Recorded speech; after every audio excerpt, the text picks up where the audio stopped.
నమస్తే.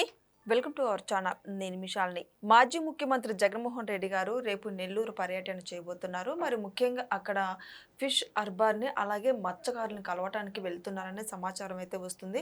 మరి అసలు అక్కడ ఏం జరుగుతుంది? ఇలాంటి అంశాలను చర్చించే స్టూడియోలో ఉన్నారు పొలిటికల్ అనలిస్ట్ శ్రీలీల గారు ఉన్నారు. వారిని అడిగే విషయాలను తెలుసుకునే ప్రయత్నం చేద్దాం. నమస్కారం మేడం. నమస్తే అమ్మా. మేడం, జగన్మోహన్ రెడ్డి గారు మళ్ళా రేపు నెల్లూరు పర్యటన అంటున్నారు. మరి అక్కడ ఏం జరుగుతుందో ఏమో. ఇంతకుముందు గతంలో చూసాం, పర్యటనలు ఎన్నో చూసాం, ఎన్నో విధ్వంసాలు సృష్టించేది చూసాం. రేపు మళ్ళీ నెల్లూరు పర్యటన అంటున్నారు. అక్కడ ఏం జరగబోతుంది అంటే ఏం చెప్తారు మేడం? పాపం నిజంగా ప్రజలు భయపడుతున్నారు జగన్మోహన్ రెడ్డి గారి పర్యటన అంటే. అవును, ఆయన బయటకు వస్తున్నాడంటే ఈ రోజున గతంలో వాళ్ళు అనేవాళ్ళు మా జగనన్నకి రక్షణ లేదు, మా జగనన్నకి రక్షణ లేదు అని. కానీ ఈ రోజున ప్రజల రక్షణ కోరుకోవాలి. ఎందుకంటే వాళ్ళు అడుగుతున్నారు, మా రక్షణ కల్పించండి. ఏ కారు కింద నిమ్మకాయని తొక్కిచ్చేస్తున్నాడు, తొక్కిచ్చేస్తాడో, ఈ జనాల్లో ఎవరికైనా అనారోగ్య సమస్యలు ఏర్పడతాయో ఆ ఒత్తిడికి, ఆ తోపులాట్లకి జనం ఉండరు, కావాలని తోసుకుంటారు. ఇరుగు సందుల్లో కావాలని వెళ్తాడు జనాన్ని ఎక్కువగా చూపించడం కోసం. ఇంకా జనం అస్సలు లేరనుకో, అప్పుడు వేరే విజువల్స్ తెచ్చి దీంట్లో గ్రాఫిక్స్ చేసి వాళ్ళ ఛానల్లో చూపిస్తారు. అవన్నీ మనం గతంలో చాలా చూసాం ఇలాంటి వేషాలని. కానీ ఇప్పుడు జగన్మోహన్ రెడ్డి గారు జువ్వల దిన్నే ఎందుకు రావాలనుకుంటున్నాడు, ఇక్కడ ఈ ఫిషింగ్ హార్బర్ని ఎందుకు ఈయన చూడాలనుకుంటున్నాడు అంటే, దానికి ఇప్పుడు ఇక్కడ జరిగింది ఏంటంటే, సాగర్ డిఫెన్స్ ఇంజనీరింగ్ టెక్నాలజీకి సంబంధించి ఒక సంస్థ అక్కడికి రాబోతుంది. ఆ సంస్థ రాకుండా అడ్డుకోవాలనేది ఈ రోజున వైఎస్ఆర్సీపీ పార్టీ లక్ష్యం. అంతకుముందు ఒక 2-3 వారాల క్రితం కాకాని గోవర్ధన్ రెడ్డి అక్కడ ఓతగా హడావుడి చేసేసి 10 మందిని జనాలను వేసుకొని వెళ్ళి అరుపులు కేకలు, లోపలికి మమ్మల్ని పంపించండి, అన్యాయం జరుగుతుంది మత్స్యకారులకు అని చెప్పి నానా రభసా చేశారు.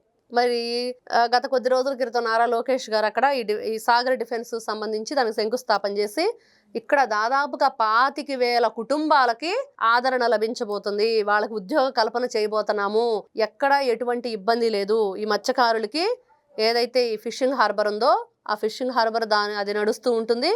ఈ సాగర్ డిఫెన్స్ సంబంధించింది ఇది. దీనికి సంబంధించి వీళ్ళ పనులు వీళ్ళు చేసుకుంటారు. దానివల్ల వీళ్ళకి ఉపాధి పెరిగిద్ది తప్పించి వాళ్ళకి ఇబ్బంది ఉండదు అనేది పదే పదే కూటమి ప్రభుత్వం చెబుతుంది. నిన్న కూడా కొల్లు రవీంద్ర గారు వెళ్ళారు, ఆయన కూడా మాట్లాడారు. అక్కడ సంబంధించిన మరి గతంలో అక్కడ బోట్లు మరి మాయమైపోయినాయి, ఎవరు దొంగిలించారనే దాని మీద వివాదాలు, దాని మీద కూడా చర్చిస్తున్నారు. ఇక్కడ జగన్మోహన్ రెడ్డి గారి బాధ ఏంటంటే, దొంగలు పడిన 6 నెలల కుక్కలు మరిగినట్లుగా ఈయన ఇప్పుడు వెళ్ళి ఈ రోజున అసలు మత్స్యకారుల గురించి కానీ వాళ్ళ సమస్యల గురించి కానీ మాట్లాడే హక్కు జగన్మోహన్ రెడ్డికి ఉందా? గతంలో బోట్లు తగలబడిపోయినాయి అని చెప్పేసి ప్రతి బోటుకు సంబంధించి తనకున్న డబ్బుల్లోనే బోటుకి ఇన్ని వేలు అని చెప్పి పవన్ కళ్యాణ్ గారు సహాయం చేస్తే, వైఎస్ఆర్సీపీ ప్రభుత్వం అధికారంలో ఉన్నప్పుడు అప్పుడు వైఎస్ఆర్సీపీ ప్రభుత్వం వాళ్ళు ఏం చేశారు, మత్స్యకారుల్ని ఎవరైతే పవన్ కళ్యాణ్ దగ్గర లబ్ధి తీసుకుంటారో డబ్బులు వాళ్ళకి మా వైఎస్ఆర్సీపీ పార్టీ నుంచి ఎటువంటి సహాయ సహకారాలు అందమని చెప్పారు. ఇది నువ్వు ఫిష్ ఆంధ్ర చేసావు, ఏ పొద్దు అనుకోలేదబ్బా ఇట్లాంటి ఫ్రెష్ ఫిష్ దొరుకుతాయి అని చెప్పి కడపలో ఏ పొద్దు అనుకోలేదబ్బా మటన్ మార్ట్లు, జగనన్న మటన్ మార్ట్లు, జగనన్న ఫిష్ షాపులు, జగనన్న చికెన్ షాపులు, డిగ్రీలు చదివిన పిల్లలు, ఇంజనీరింగ్లు పూర్తి చేసిన పిల్లలు ఫిష్ మార్కెట్లోను మటన్ మార్కెట్లో నువ్వు పెట్టావు. అది నువ్వు చేసింది. నీకు ఎలా ప్రజలకు ఉపయోగపడాలని కానీ వాళ్ళకి ఏ విధంగా మరి మనం మంచి ఉద్యోగాలు కల్పించాలనే ఆలోచన లేకుండా పొద్దు అనుకోలేదబ్బా ఇలాంటి మంచి ఫ్రెష్ ఫ్రాన్స్ దొరుకుతాయి అనే మాటలు మాట్లాడి నువ్వు ఒక నాయకుడివి, నీదొక పార్టీ, నువ్వు మళ్ళీ ఈ రోజున అదిగో అక్కడ చూస్తాను ఇక్కడ చూస్తాను వెళ్ళి ఇదిగో జువల్ దిన్ అంటాడు, నెల్లూరు పర్యటన అంటాడు. ఈ పర్యటనలో అసలు అర్హుడైనా జగన్మోహన్ రెడ్డి దానికి అనేది ఈ రోజున అందరూ అనుకుంటున్న విషయం. కూటమి ప్రభుత్వం మరి పర్మిషన్ ఇచ్చిందా? మరి ఎంతవరకు పర్మిషన్? ఆయన పర్మిషన్ ఇవ్వకపోయినా వెళ్తాడు.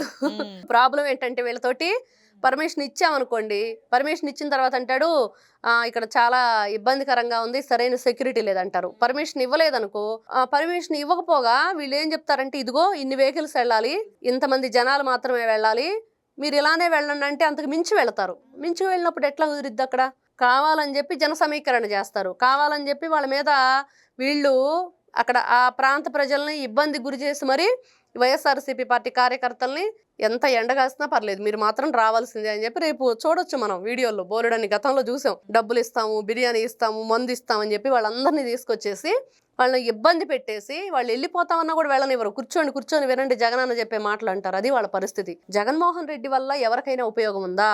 ఏం ఉపయోగం ఉండిద్దని రేపు జువలదిన్ వస్తున్నాడు, ఎందుకు నెల్లూరు పర్యటన కార్యక్రమం పెట్టుకున్నాడు. ఈ రోజున కూటమి ప్రభుత్వం పర్మిషన్ ఇచ్చిద్దంటే ఇచ్చిద్ది, వెళ్ళి పరామర్శించరా అని చెప్తారు, ఎవరైనా వద్దని అనరు. కాకపోతే అక్కడికి వెళ్ళి ఈయన చేసేది ఏంటి, ఈయన పరామర్శ ఏంటి అసలు?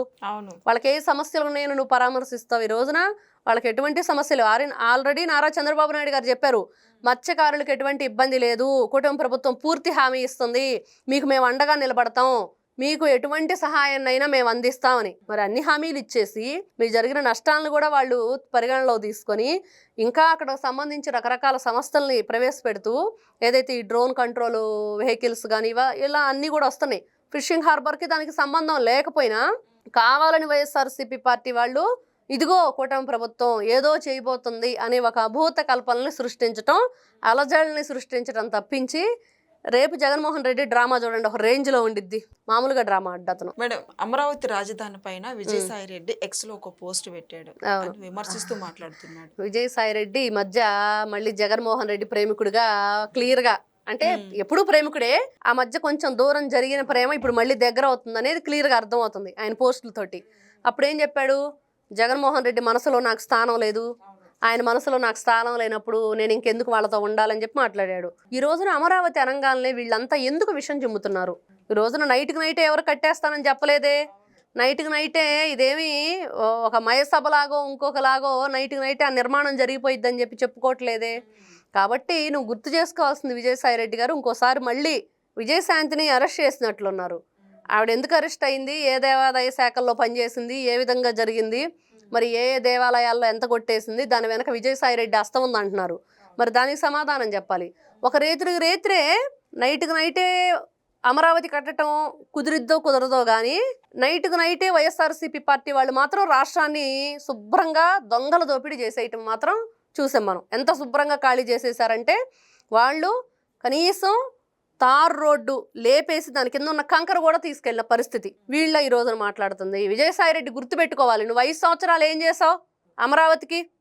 నువ్వు జగన్మోహన్ రెడ్డి నీడలా ఉండి, జగన్మోహన్ రెడ్డికి జైలు మేటుగా ఉండి, జగన్మోహన్ రెడ్డితో ఏటూగా ఉండి, 16 నెలలు జైల్లో ఉండి, జగన్మోహన్ రెడ్డి ఆత్మగా నువ్వు ఉండి, జగన్మోహన్ రెడ్డికి తోడు నీడ అన్నీ నువ్వు అయ్యి ఉండి, దొంగల లెక్కలు రాసి ఏం చేసావు నువ్వు? ఆ రోజున ఏం చేద్దామని 5 ఏళ్ళు మరి మీరు అమరావతి రైతులను ఉసురు పెట్టారు. మరి ఆ రోజు తెలియదా మీకు?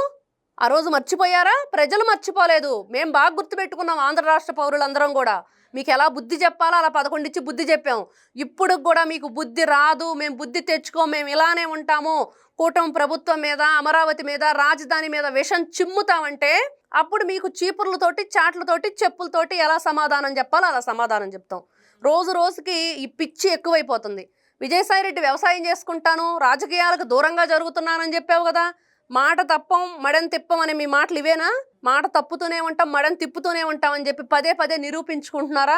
ఇంకొకసారి అమరావతి గురించి మాట్లాడినా, రాజధాని గురించి మాట్లాడినా మీకు 32 పళ్ళు రాలగొట్టి చేతిలో పెడతారు ఆంధ్ర రాష్ట్ర ప్రజలు. పదే ఇది ఒక పిచ్చి అయిపోతుంది వీళ్ళకి. అవకాశం దొరికినప్పుడల్లా మీరు ఏ విధంగా దాన్ని మనం నిర్మాణం చేసుకోవాలి, ఎన్ని రకాలుగా దాన్ని అభివృద్ధి చేసుకోవాలి, ఏ విధంగా ఆంధ్ర రాష్ట్రాన్ని మనం ప్రగతి పదం వైపు నడిపించాలి అనేది కూటమి ప్రభుత్వం ఈ రోజున చూస్తుంటే మీరు పదే ఒక రాత్రిలో కట్టేస్తాడా, 2 రాత్రుల్లో కట్టేస్తాడా? మీ జగనన్న చెప్పాడు కదా కళ్ళు మూసుకుంటే 2 ఏళ్ళు అయిపోతాయి అని. అట్లానే కళ్ళు మూసుకోండి మీరు. అమరావతి ఎన్ని నెలల్లో, ఎన్ని సంవత్సరాల్లో మీరు ఎన్నిసార్లు కళ్ళు మూసుకుంటారో అన్ని రోజుల్లో అయిపోయింది. జగన్మోహన్ రెడ్డి ఒకసారి కన్ను మూసుకుంటేనే మీకు 1 ఇయర్ అయిపోతే మరి కళ్ళు మూసుకోండి. అట్లానే అమరావతిని చేసి చూపిస్తారు నారా చంద్రబాబు నాయుడు గారు. కళ్ళు మూసుకొని పగట కళ్ళగానే మీకేం తెలుస్తుంది అమరావతి గురించి, రాజధాని గురించి, రైతుల కష్టాల గురించి? మళ్ళా నేను ఒక రైతునని చెప్పుకుంటాడు ఈయన. ఏ రోజైనా పొలానికి వెళ్ళావా? ఎకరానికి ఎంత పంట పండిద్దో తెలుసా? మిర్చి ఎంత పండిద్ది, ప్రత్తి ఎంత పండిద్ది, మొక్కజొన్న ఎన్ని క్వింటాలు వచ్చిద్దో తెలుసా? చెప్పమనండి. ఆ పంట కాలంలో ఎన్ని తడులు పెడతారో చెప్పమనండి, ఎంత మందు దానికి బలం మందు పెడతారో చెప్పమనండి. నువ్వు ఒక రైతువి, నేను రైతునని మళ్ళీ చెప్పుకోవటం రైతులందరం సిగ్గుపడతాం. మేము రైతు బిడ్డలమే, మేము పొలాల్లోంచి అన్ని చూసి వచ్చిన వాళ్ళమే, మా తండ్రులు మా తాతలు అందరూ రైతులే. కాబట్టి నువ్వు రైతువు కాదు, నువ్వు ఒక దొంగవి, ఒక దోపిడీదారుడివి. నీ వల్ల ఉత్తరాంధ్రని ఒక షాడో సీఎంగా ఉండి నువ్వు ఏ విధంగా దోచుకున్నావో అందరికి తెలుసు. నువ్వు ఈ రోజున మాట్లాడటం మా కర్మ. ఏం చేస్తాం, వినాల్సి వస్తుంది. నువ్వు పెట్టే పోస్టులు చూసి మళ్ళీ దాని గురించి మేము విధంగా చెప్పుకోవాల్సి వస్తుంది. కాబట్టి విజయసాయి రెడ్డి, నువ్వు చెప్పే మాటలకి చేసే పనులకు చాలా తేడా ఉంది. ఈ రోజున అమరావతి గురించి మాట్లాడే హక్కు మీకు లేదు అనేది మాత్రం వాస్తవం. మేడం, విజయసాయి రెడ్డి గారి నుంచి మళ్ళీ ఒక కొత్త ట్విస్ట్ ఒకటి అమల్లోకి వచ్చినాయి. కొన్ని సోషల్ మీడియాలో అందరూ మాట్లాడుకుంటున్నారు. ఇప్పుడు ఛానల్స్ స్టార్ట్ చేస్తున్నారు, యూట్యూబ్ ఛానల్స్ కావచ్చు, డిజిటల్ మీడియా కావచ్చు, తర్వాత మళ్ళీ శాటిలైట్ ఛానల్ చేస్తామంటున్నారు. మరి వ్యవసాయం చేసుకుంటానన్న మళ్ళీ యూట్యూబ్ ఛానల్స్ ఏంటి మేడం? జగన్మోహన్ రెడ్డి ఉన్నప్పుడు వ్యవసాయం అంటే అందరు గంజాయి బండిచ్చి విచ్చలవిడిగా ఆంధ్రప్రదేశ్ని గంజాయి ప్రదేశ్ చేసేశారు జగన్మోహన్ రెడ్డి ఉన్నప్పుడు.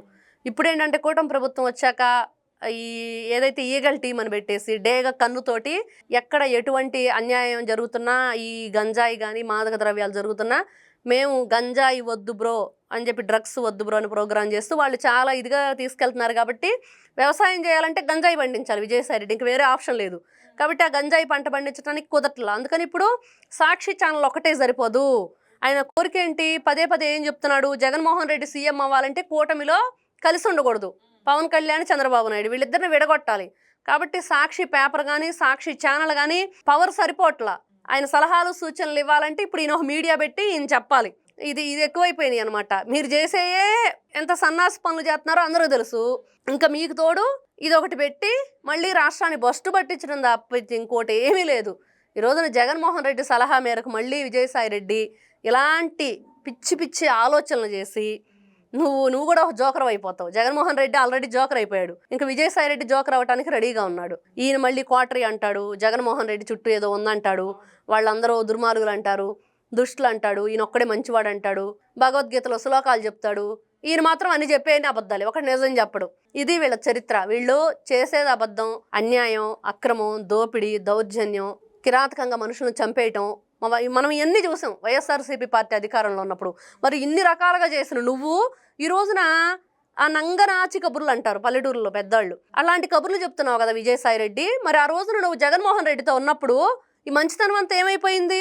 నువ్వు ఒక రైతువేనని ఇప్పుడు అంటున్నావు, అయితే అప్పుడు రైతువు కాదా? అప్పుడు రైతుల బాధలు అర్థం కాలేదు? అమరావతి రైతుల్ని ఏ విధంగా మీరు ఇబ్బంది పెట్టారు, మరి దాన్ని ఏమంటారు?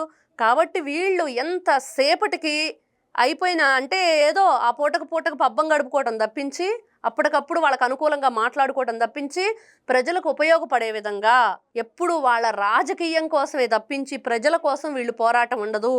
వాళ్ళ ఆస్తుల కోసం, వాళ్ళ పదవుల కోసమే వాళ్ళ ఆరాటం. ప్రజల కోసం పోరాటం చేయటం వైఎస్ఆర్సీపీ పార్టీకి తెలియదు. Thank you madam. నమస్తే అమ్మా.